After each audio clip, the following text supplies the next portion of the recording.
Close your eyes for a moment. Breathe deeply. Feel your heartbeat. That pulsation, that life that flows in you is a miracle. But sometimes, in the noise of the world, we forget about this miracle. We feel lost, disconnected, as if a part of us is missing. And then we meet certain people, not necessarily famous or rich or powerful, but people who exude a different quality. A deep calm, a silent wisdom, an inner strength that attracts us like a magnet. Perhaps in those encounters, you sense an ancient truth, a secret whispered through the centuries, the existence of the elect. Souls chosen, not for a privilege but for a responsibility. Souls called to embody a divine potential, to serve humanity in unique and extraordinary ways. Today, we invite you on a journey that will forever change your perception of reality, a journey that will take us to a place where time seems to stand still, where ancient wisdom resonates among the peaks of the Himalayas. There, an elderly Zen master, whose eyes reflect the light of 1,000 suns, will reveal to us the 7 invisible signs that reveal the presence of a chosen soul. And if you stay until the end, brace yourself, because what you discover could turn your life upside down, awaken a power you never knew you had, and bring you to the brink of a destiny you never imagined. Are you ready to leap? But before continuing, subscribe to the channel and turn on notifications to receive more spiritual stories like this one. The wind whistled through the rocks, carrying with it the echo of ancient mantras. Tenzin, the young seeker, felt his legs tremble with fatigue, but his heart was light. He was searching for something indefinable, a truth that he felt resonating in the depths of his being, but that his rational mind struggled to comprehend. He remembered the words of his old teacher, a man who had fused Christian faith with Zen discipline. Tenzin, the mind is a useful servant, but a dangerous master. Learn to listen to your heart, for that is where true wisdom lies. Doubt, however, was a constant companion. Am I really special?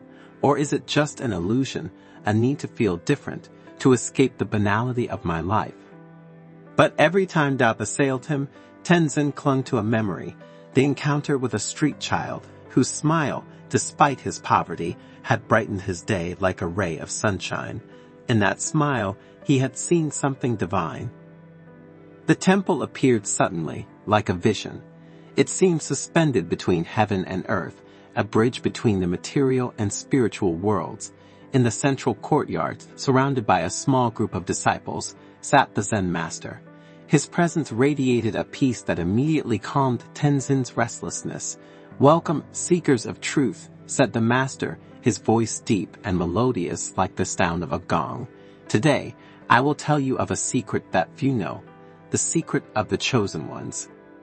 "Do not think of kings or emperors, of conquerors or geniuses," he continued, with a gaze that seemed to pierce souls.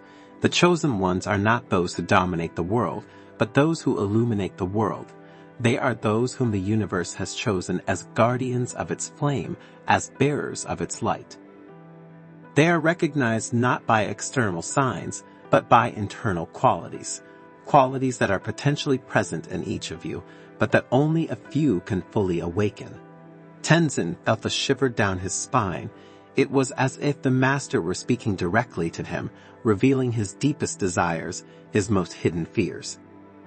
"The first sign," said the master, "is an empathy that goes beyond simple understanding. The elect do not merely understand the emotions of others, they experience them as their own. They feel the joy and pain of the world, and this drives them to act, to bring comfort, to heal. They cannot remain indifferent in the face of suffering, because the suffering of others is their suffering." He remembered when, as a child, he had cried at the sight of a dead bird. But empathy alone, the master continued, is not enough. The chosen are also warriors. They have a resilience that seems to defy the laws of nature. They face the storms of life. They fall, they get up again, and each time they become stronger. Not because they are invulnerable, but because they know how to transform every wound into a source of wisdom, every obstacle into an opportunity for growth. Tenzin thought about the hardships he had overcome, the disappointments, the failures. Each time he had felt like he was hitting rock bottom, but then he had found the strength to get up again, a strength he didn't know he had. And then, the master said, there is the gift of intuition. The chosen ones have a special connection to the unseen world, to the subtle energies that govern the universe. They can see beyond appearances, hear what is left unsaid, perceive the truth even when it is hidden under layers of lies. Remember that time, the master continued, looking Tenzin in the eye, when you knew something was wrong, even though everyone else was telling you everything was fine. That was your intuition speaking to you. Tenzin nodded, remembering a specific moment in his life, a gut feeling that had warned him and that had proven correct. But intuition, the master explained, must be accompanied by creativity. The chosen are not just passive recipients, but co-creators of reality. They have the ability to transform chaos into order, pain into beauty, despair into hope.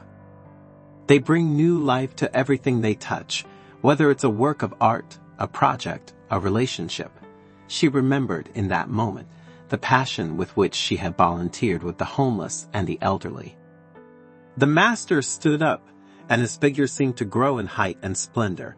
And then there is courage, not arrogance, not recklessness, but the courage to be yourself, to follow your heart, to challenge the status quo, to go against the grain when necessary. The courage to love, even when it's scary, even when it seems impossible. And he realized that he had had the courage to leave his secure job to follow his dream, that of helping others. But courage, the master warned, must be balanced with humility.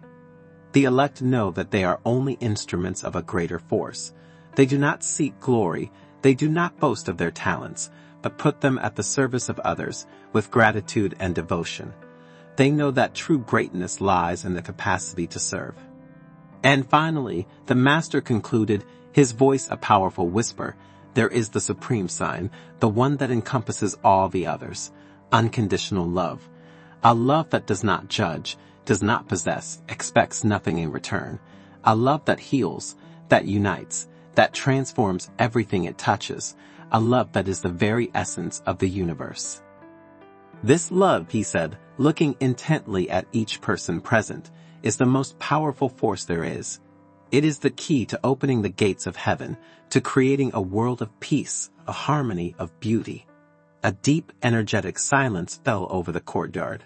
The master's words vibrated in the air, penetrating the hearts of each listener. Tenzin felt tears roll down his cheeks, tears of recognition, of gratitude, of joy. He had always known, deep down in his heart, that he was different. But now he understood why, and he understood that his journey had only just begun. Master, he asked, his voice a thin thread but full of determination, how can we awaken these signs within us? How can we become what we are meant to be? The master smiled, a smile that radiated infinite wisdom. The answer, young Tenzin, lies in the path itself. There is no magic formula, there are no shortcuts, but there are practices that can help us reconnect with our true nature. Meditation, to calm the mind and listen to the voice of the heart. Prayer, to communicate with the divine. Selfless service, to put our gifts at the disposal of others. Contact with nature, to rediscover harmony with creation. Creative expression, to release the beauty that is within us. But above all, he added, with particular emphasis, love. Love yourself, love others, love life in all its forms. Love is the key that opens all doors, the force that transforms everything. Remember, the master concluded, his voice a gentle thunder, the hero's journey is not a conquest, but a return to your true essence, to your inner light. And when you have found that light, do not hide it. Let it shine. But now ask yourself, do you feel the resonance? Do you sense those signs in yourself? That is no small question. If the answer is even a faint yes, then the master stopped abruptly, his eyes fixed on a distant point, as if he were looking at something the others could not see. An absolute silence fell, filled with an inexplicable expectation, a suspended promise.